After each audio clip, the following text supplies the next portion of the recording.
Assalamualaikum warahmatullahi wabarakatuh.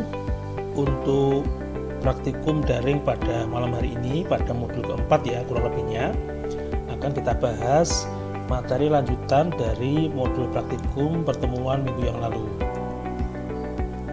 Pada pertemuan malam hari ini, yang kita bahas itu tetap kurang lebih sama dengan pertemuan modul sebelumnya, yaitu mengenai pemrograman web database. Kalau pada pertemuan sebelumnya kita membahas mengenai bagaimana cara mengkoneksikan database dan juga menampilkan database. Nah sekarang bagaimana melakukan hal untuk memanipulasi database dengan langkah yang lainnya, ya.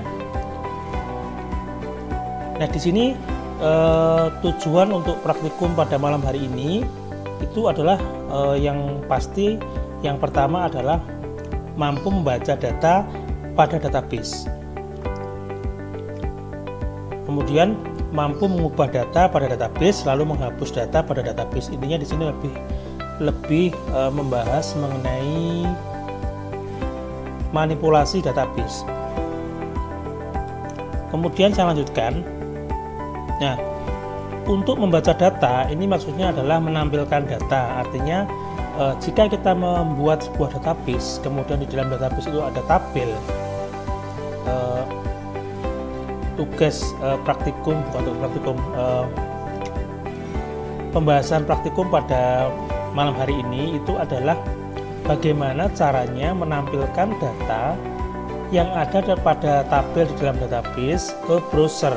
Nah, sebagaimana kita tahu, untuk menampilkan data itu perlu suatu fungsi SQL yang bisa kita gunakan untuk menampilkan data tersebut ke browser. Nah, untuk menampilkan data ya, untuk menampilkan data di dalam tabel itu kita memerlukan perintah SQL, yaitu menggunakan perintah select seperti ini. Nah, select bintang from nama tabel.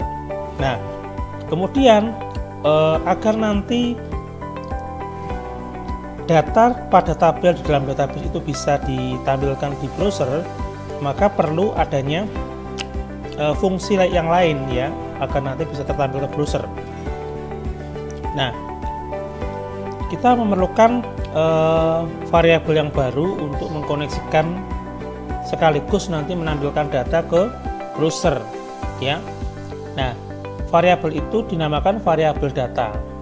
Kemudian untuk mengkoneksikan sekaligus menampilkan tabel pada database tadi, kita memerlukan fungsi ini, MySQL query dalam kurung $connect $SQL gitu ya.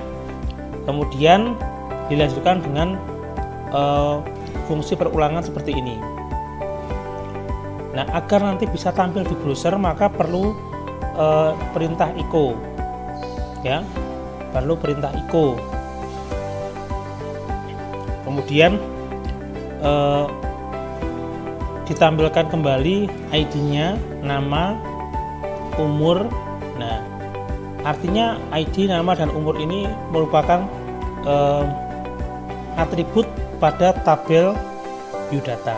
Ini contoh dari bagaimana caranya untuk membaca dan menampilkan data. Membacanya dari sini, yang atas ini membaca.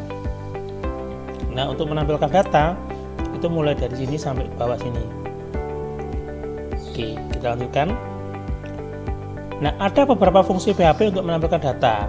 Ada MySQL fetch array, ada MySQL fetch sock, fetch row, dan fetch object. Kemudian selain membaca data, yang dipelajari pada malam hari ini adalah mengubah data. Untuk mengubah data ya tentunya perintah SQL juga akan berubah. Jadi yang tadinya menggunakan perintah select sekarang menjadi perintah update. Seperti ini kurang lebihnya untuk mengubah dari perintah read data atau membaca data ke ubah data atau update data. Kemudian selain mengubah data, ada menghapus data. Kalau menghapus data berarti tinggal mengubah aja perintah SQL-nya dari select menjadi delete. Ya, delete from nama tabel where condition. Jadi nama tabel biodata kondisinya adalah usia kurang dari 21. Ini contohnya. Berarti nanti yang ditampilkan di yang dieksekusi di tampilan tabel di browser itu nanti data yang memiliki usia di bawah 21 itu yang dihapus, gitu ya. Kemudian di sini ada latihan, silakan nanti kalian kerjakan latihan ini. Nah, bisa kalian pause untuk memindah sintaknya, tagnya bukan sintak ya, memindah tagnya ke komputer kalian. Kemudian kalian simpan dengan nama read.php ini. Lalu jalankan file read.php. Kemudian ubah fungsi MySQL fetch array menjadi MySQL fetch assoc, MySQL fetch row, dan MySQL fetch object. Oke. Jadi maksud saya jika fungsi MySQL query-nya itu diubah menjadi MySQL fetch assoc, MySQL fetch row, dan MySQL fetch object, adakah perbedaan antara ketiga fungsi ini dengan MySQL fetch query, MySQL query yang ini? Adakah perbedaan di situ?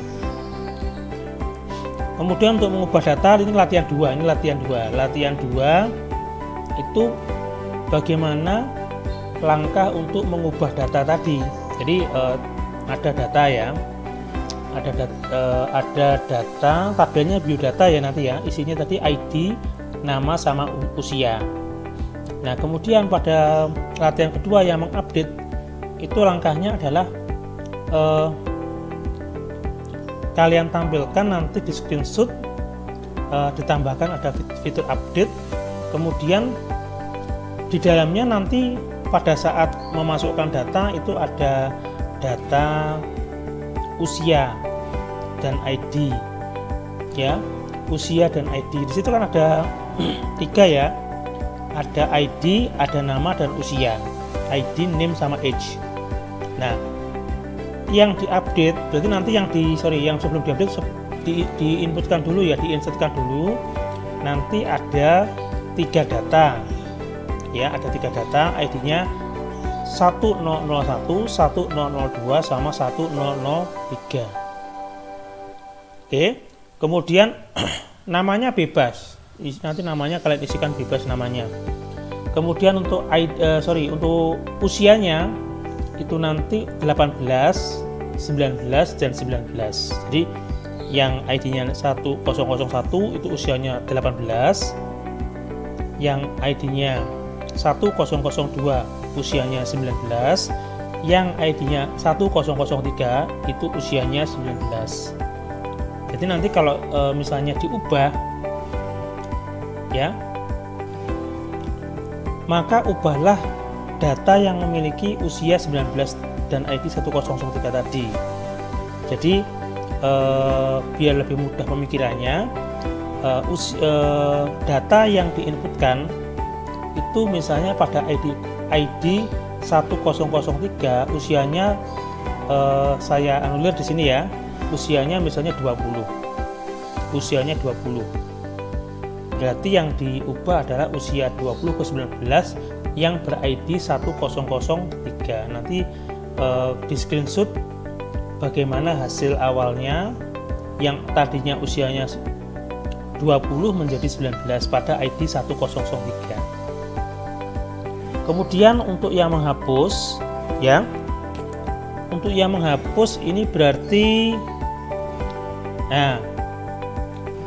ada perintahnya delete from biodata where age kurang dari 21. Artinya nanti otomatis kalau misalnya semuanya di bawah 21 nanti habis semua datanya. Silakan nanti bagaimana untuk mengkondisikan menampilkan hasil awal dan hasil setelah dihapus dengan ketentuan seperti ini bagaimana. Kalau sudah,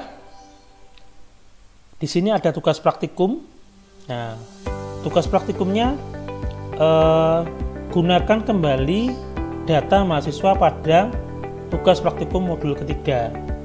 Kemudian tampilkan data mahasiswa dengan jenis kelamin laki-laki dan usia atau umur lebih dari 20.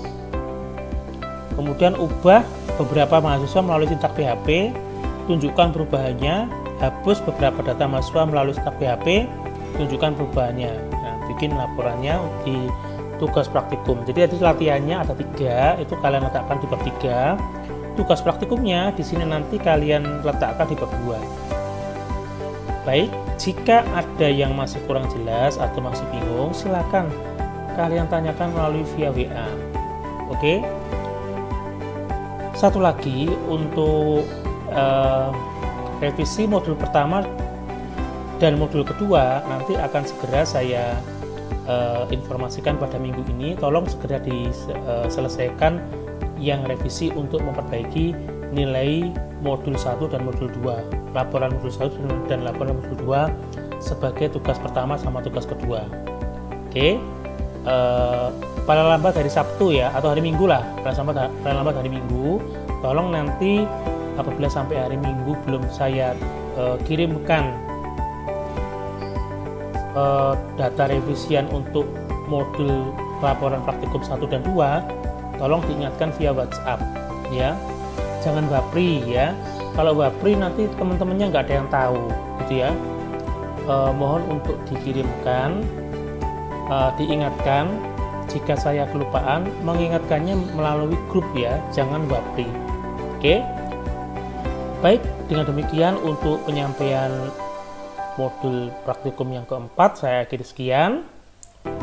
Untuk informasi UAS nanti menyusul hari Senin, insya Allah akan saya informasikan. Saya akhiri sekian untuk penyampaian modul praktikum keempat pada malam hari ini. Wabillahi taufiq wal hidayah. Wassalamualaikum warahmatullahi wabarakatuh.